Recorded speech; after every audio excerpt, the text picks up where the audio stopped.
Hello friend, subscribe my H medicine channel. आज के आबार एक खूब एक कमन डिजिजेर उपरे आमि डिसकास करते जाচ্ছি। সেই ডিজিজটি হচ্ছে অবসেসিভ কম্পালসিভ ডিসঅর্ডার। তাহলে আমরা জানবো যে এই অবসেসিভ কম্পালসিভ ডিসঅর্ডার এটি কি এবং এই ডিজিজটি কাকে বলা হয়, এই ডিজিজকে ঠিক করার জন্য কি মেডিসিন পাওয়া যায়, এই বিষয়গুলো আজকে ভিডিওর মধ্যে আমি ডিসকাস করব। তার আগে আপনাদের কাছে রিকোয়েস্ট, আপনারা ভিডিওকে স্কিপ করবেন না, সম্পূর্ণভাবে দেখবেন। আসুন আমরা সর্বপ্রথমে জেনে নিব অবসেসিভ কম্পালসিভ ডিসঅর্ডার। ব্রেনের মধ্যে বেশ কিছু যে ডিজিজ হয়ে থাকে তার মধ্যে এই অবসেসিভ কম্পালসিভ ডিসঅর্ডার এটি একটি ডিজিজ। তাই আমি আজকে এই ডিজিজের উপরে আমি ডিসকাস করব। এই ডিজিজ হলে মানুষকে কি কি সমস্যা দেখা দিতে পারে বা কি কি সমস্যার সম্মুখীন হতে পারে।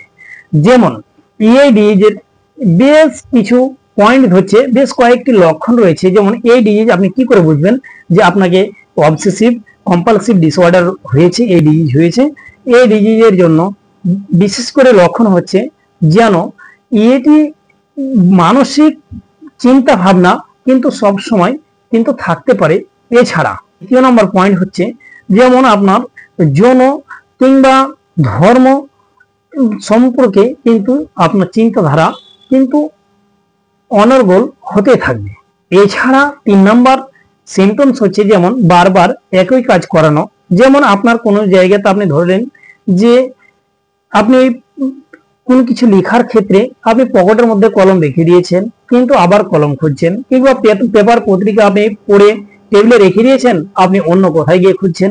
এছাড়া অনেক সময় কোথাও যাওয়ার ফলে আপনি রুমের মধ্যে কিংবা বাড়িতে তালা দিলেন কি না, কিন্তু সেটাই কিন্তু আপনার বারবার কিন্তু আপনাকে রিপ্লাই হচ্ছে আপনার ব্রেনের মধ্যে।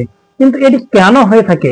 এবার 4th নম্বর পয়েন্ট হচ্ছে যেমন এটি অনেক সময় নিজের ক্ষেত্রে কিংবা অন্যদের ক্ষেত্রে আক্রমণাত্মক চিন্তা ভাবনা কিন্তু মনের মধ্যে এসে থাকে। এছাড়া 5ম নম্বর পয়েন্ট হচ্ছে কোনো ব্যাকটেরিয়া বা জীবাণুর ভয়ে কিন্তু আপনি বারবার করে সাবান দিয়ে কিংবা বারবার করে আপনি হাত পরিষ্কার করে রাখছেন। এছাড়া আপনি যে কোনো নিজের ইচ্ছা মতো করে যে কোনো আপনার ঘরের সামানকে সাজিয়ে গুছিয়ে রাখছেন, কিন্তু একটু যদি আপনার ব্যতিক্রম হলে কিন্তু আপনার মন মানসিকতা কিন্তু একবারে খারাপ হয়ে যায়, কিন্তু দুষ্ট হয়ে পড়ে। কিন্তু এই সমস্যাগুলো হয় কেন? আসুন, এই সমস্যাগুলো হওয়ার বেশ কিছু কারণের মধ্যে একটি কারণ হচ্ছে যেমন ব্রেনের মধ্যে সঠিকভাবে সংযোগ স্থাপন না হওয়া, তার কারণে কিন্তু এই ডিজিজটি তৈরি হয়ে থাকে বা এই সমস্যাগুলো তৈরি হয়ে থাকে।